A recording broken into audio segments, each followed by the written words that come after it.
Hey, welcome back to the most innovative shipping container channel on YouTube. And as you can see, it's Wichita, Kansas, and it's an absolute frozen tundra out here. It's been snowing all day. In fact, we went golf carting earlier, pulling a sled behind. And then I went to come over here to my shop, and my Tesla wouldn't even make it over here. There's a slight uphill on the way here, and it's got big wide rear tires, and it started slipping and sliding. I had to back down the hill and just take it back home. I've got the wife's car. It's 2-wheel drive, but it's a lot heavier and it's got skinny tires, so I made it. But we've got a 20-foot office in the shop here that we're kind of wrapping up.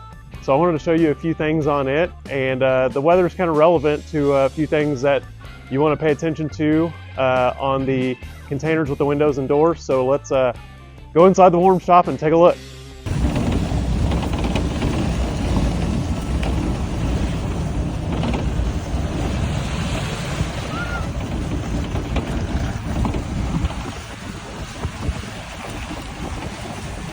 All right, we're back inside the warm shop, and so behind me we've got this 20-foot office, and this actually is not going to be a rental unit for us. We're going to use it as an office for a little while, keep it for sale. So it's going to be sort of a model slash for sale slash we're using it for an office for a little while. Truth be told, we need a 40-foot office, but we just don't have the time to build it right now. And so here we go. We've got this 20-foot that we've been working on, and we're actually building another 20-foot rental office that's sort of the same spec. And so it was more efficient to build them both at the same time. And we're at the electrical phase on this one and trim, and then we'll be wrapped up. But there's a few things, especially with hot and cold weather, that I wanted to show you on the window frames and doors, and then a few bits on the electrical and kind of how we're going to trim this out. So this is actually a container, I showed it in a previous video. It's got shiplap for interior walls, which is pretty pricey, but it looks really, really cool. So let's flip around and talk about this container a little bit and go from there. So I think this white shiplap just looks really cool, just awesome look to it. And we did retain the shipping container doors. We went ahead and finished those out. I like to keep the shipping container doors operational. That way you can open both of them, blow the container out if you want to sweep it, bring in larger items. But another popular mod is you do a frame here, a partial frame, and do a patio door or a French door, and then you can close the doors over it, and it's a kind of hidden entryway. So, but in this case, we don't need that, and we've got a walk door. So this is another point of access. I like to have more than one point of access in case of an emergency, moving things in and out. Several reasons for that.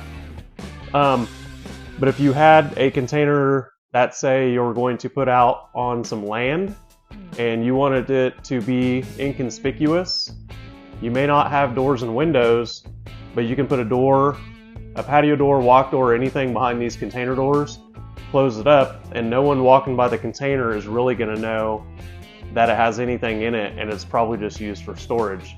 So that's kind of a sneaky way to hide doors or things inside, especially if you've got the container finished out.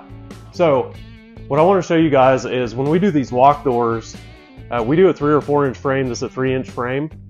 And when we're doing 2x3 studs, it kind of works out to the thickness of a stud here, the thickness of the wall, and then trim, and it all works out to this basic calculation or build out here. Why we don't put the frames of the doors or the windows, you can see our frame to our window is behind our sheeting and our studs, is because these frames in the summer get really hot. They're metal, and they are prone to condensation as well. So you can drill holes in them and fill them up with spray foam.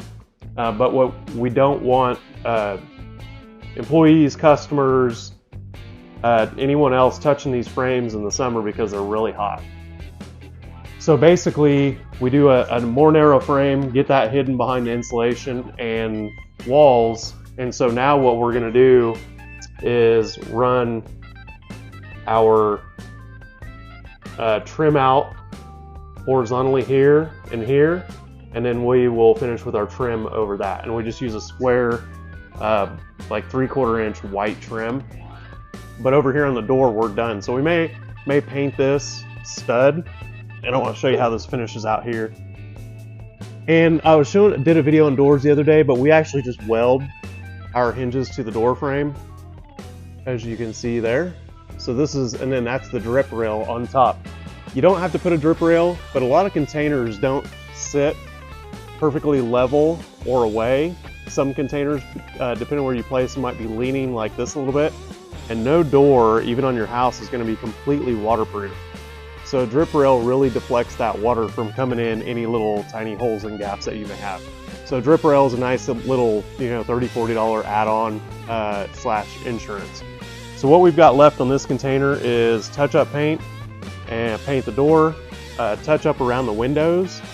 And you can see there are the shipping container wheels that we pop on, and we've done a video on those. They just kind of pop on to the oblong holes on the corner casting of the container right there, and then you spin them 45 degrees and they lock in. That allows you to get in a vertical door that's not wide enough for a container. So then we can roll it in the door. So back to the inside, we are ready to trim this, and then we are going to run electrical. So we've got our electrical taped out. So this will be our breaker box. And usually we put the breaker box on the back left, or put it on the back right here. Our mini split lines are coiled in the wall right here. So we do not want to touch those or have screws anywhere around them. So when you do a mini split and you coil your lines in the wall, take a picture and remember where they are so you don't touch them with screws. And make sure that, anything you do later on, just stay away from that area. So we're going to run the 1/2 inch conduit on the inside of this container, and as I've described before, that gives you, where your wires are, they're not buried, and then if you want to add on or change the wiring configuration later, you can make all the changes you want, and it kind of gives it a cool industrial look. So we're going to run the breaker box there, conduit down here, conduit up and over to the ceiling lights. We'll have two 48-inch lights on top, and those just plug in, and those are, you can get them on Amazon. They're 48-inch lights, and then they link to each other, and I'll go over and actually take a look at those. And then our conduit will run down 2 outlets here, 2 outlets here, and a switch here, and that switch conduit comes here to the lights, comes down to the other side. And so what we try to do is use pieces of conduit that use 4 or 6 or 8 feet. So we're using the conduit efficiently, and then any pieces we have left over, we see if we can make a nice, clean, efficient run or cut and keep the scrap to an absolute minimum with all the conduit and wiring. And so that's going to give us, and then we'll have a workbench right here or a computer desk. So we'll have an outlet above it and below it. And while you're running that conduit, you might as well just continue down if you want a lower outlet. We probably won't have anything over in this area. So, and then the light outlet will be right here, and we'll have the two 48-inch lights. So we can go take a look at these 48-inch lights that daisy chain together. So here's our electrical build cart for each container. And we've kind of got it down to a process. We know exactly what we need for each container, and we've got everything sourced and ready to go for each one. And we just use 100 amp breaker boxes for the containers. And then here's some flexible conduit. We'll use that oftentimes for the mini split on the outside, and I'll show that to you as well. And then there's some of your various accessories. So let me see if I can locate these 48-inch lights over here that we like to use. So they're in the box. Okay, I'll get these out next time, but it's a 48-inch light, and like I said, they just daisy chain together. You can do as many of them as you want. And here is the, last thing I wanted to show you was the mini split. So here's the mini split, and like I was talking about, these lines, they're copper lines, they're flexible, they're coiled inside the wall. So remember where those are at. We've got this tucked up pretty tight to the container. So you've got power, the communication between the indoor unit and the outdoor units right here with the copper lines. And then we run our drain line in the wall, and then it comes out the floor, so the drain line is completely hidden. So we're going to put a box on the outside here, and we'll use that flexible whip that I was just showing you to run power, and we'll have a cutoff per code for the mini split. We'll run power to the mini split, and then these lines will connect in the same order you connect them to your indoor unit with. They'll connect to the outdoor unit, and then we'll go back in here and show you the indoor mini split connections. And mini splits are pretty DIY. So you can see here in your mini split bundle, you're going to have a drain line and your 2 copper lines, and then your electrical wiring. And so you connect these 3, red, black, and white, in the order, whatever order you connect these to your indoor unit is the same order you connect them to your outdoor unit. So it's A, B, C, X, W, Y, whatever, just keep that order. And these lines will bend over and connect to the indoor unit, and the indoor unit will hang right here. You can also run trim, as far as trim, on the corners of these. Depends how you get everything to fit out, and you can see we've got the ceiling trim run.